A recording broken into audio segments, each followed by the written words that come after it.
आपको जो नदी में कचरा इधर उधर के इलाके का इकट्ठा हुआ वो दिखाई देगा, और किस तरह का प्रवाह था, किस जोर का प्रवाह था, वो दिखाने के लिए, वो बताने के लिए पास में तटों पर जो पेड़ थे वो हैं।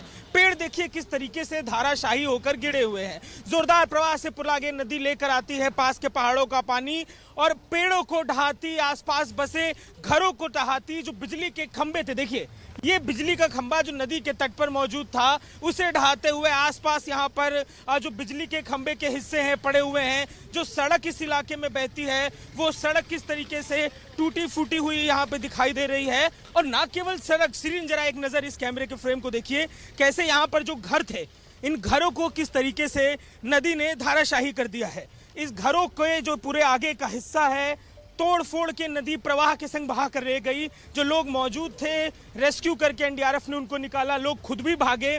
घरों में जो सामान मौजूद रहता है वो सामान यहाँ पर आपको सब घरों के बाहर बिखरा हुआ दिखाई देगा। तो जो नदी का प्रवाह था उसका असर था जोरदार। यहाँ पर उस नसर के चलते तोड़फोड़ देखने को मिल रही है। नदी का प्रवाह अब कुछ कम हुआ है।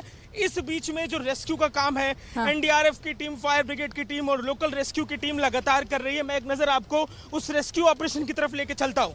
देखिए ये जेसीबी जो पुल का हिस्सा टूटा हुआ था, सड़क का हिस्सा टूटा हुआ था, उसे बनाने में एनडीआरएफ के अधिकारियों की मौजूदगी में लगी हुई है ताकि रास्ता खुल सके, रास्ता चल सके, जो रेस्क्यू का काम हो वो सुचारू हो सके। पर इन सबके बीच में जो पुलागे नदी अपने साथ पानी का प्रलय लेकर आई है। स्थानीय लोग जो पुलागे नदी के इस हिस्से पर बसे हुए थे उनके लिए बर्बादी का मंजर। एक नजर फिर नदी के बीच में चल के देखिए आसपास के जो बड़े पेड़ थे उनको उखाड़कर, जड़ों से उखाड़कर नदी में पानी के बीच में पड़े हुए दिखाई देंगे। नदी इस प्रवाह के साथ लेकर आई है और ऊंचाई पानी की इस तरह थी कि मैं जहां खड़ा हूं उस जगह पर एक घर था। देखिए मेरे ठीक नीचे का जो हिस्सा है आपको दिखाई देगा, यहाँ पर घर का जो स्लैब होता है वो सब दिखाई देगा और वो सब कुछ यहाँ पर बह चुका है। जो जगह है इतनी खतरनाक है, एनडीआरएफ की टीम लगातार लोगों को हटा रही है। घरों का सामान बिखरा हुआ है, बर्बादी का पूरा मंजर है। और सड़क के दूसरे हिस्से में जो दूसरे घर हैं आपको दिखाई देंगे, पानी वहां तक चढ़ा था और घर के अंदर का फर्नीचर, घर के अंदर का सामान पानी से इतना ज्यादा प्रभावित था कि लोग सारा सामान घर के बाहर इस समय जो भीग चुका है, जो खराब हो चुका है, धूप के चक्कर में निकाल के रखे हैं। सुबह से बारिश कुछ थमी हुई थी जिसके चलते लोगों को आराम था, लेकिन अब फिर से बारिश का तेज प्रवाह है। और तेज प्रवाह के बीच में देखिए इस घर में किस तरीके से जो ये घर टूट के गया है उसका सामान निकालकर स्थानीय लोगों ने रखा है कि सामान जो है तो कुछ बच सके उसे बचा ले। उस घर का टीना, उस घर का डिश का एंटीना, उसके अलावा जो बेड का सामान होता है वो रखा हुआ है। इन सब के बीच में प्राथमिकता क्या है? प्राथमिकता एनडीआरएफ की लोकल जो रेस्क्यू के डिपे हैं, डिपार्टमेंट है उनके, कि इस रास्ते को खोल सके। और इसी कड़ी में यहाँ पर सड़क जो टूटी थी उसे बनाने का काम है। देखिए सड़क के नीचे काफी जो तार होता है वो तार भी ऊपर आया हुआ दिखाई दे रहा है।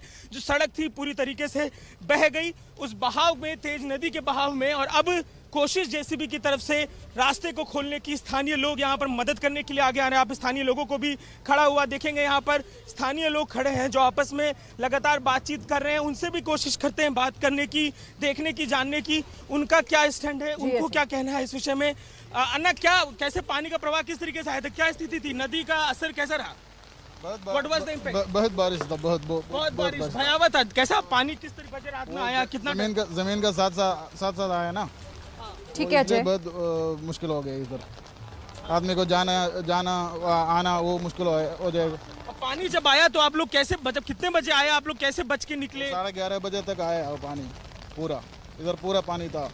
ये पूरा इससे डूबा हुआ था पानी से, आगे तक पानी था, ऊपर तक पानी भरा हुआ था। जी अजय। अच्छा, तो कब मदद करने के लिए प्रशासन पहुंचा यहाँ पर? क्या वो सुबह, आज सुबह से आया ना, आज सुबह से आया। तो देखिए स्थानीय लोग हैं वो दिक्कत भी आपको बता रहे हैं। और महत्वपूर्ण क्या है कि फिर से तेज बारिश बार बार होने लग रही है। जो रेस्क्यू का काम स्थानीय प्रशासन कर रहा है वो मुश्किल में आ जा रहा है। बहुत ज्यादा खराब है, वहां पर लोगों के घर बह गए हैं, सब कुछ वहां पर अस्त व्यस्त है। और अभी भी ये कहा नहीं जा सकता कि ये मुसीबत रुकेगी कब, थमेगी कब, क्योंकि बारिश अब भी रुक रुक कर लगातार वहां पर हो रही है।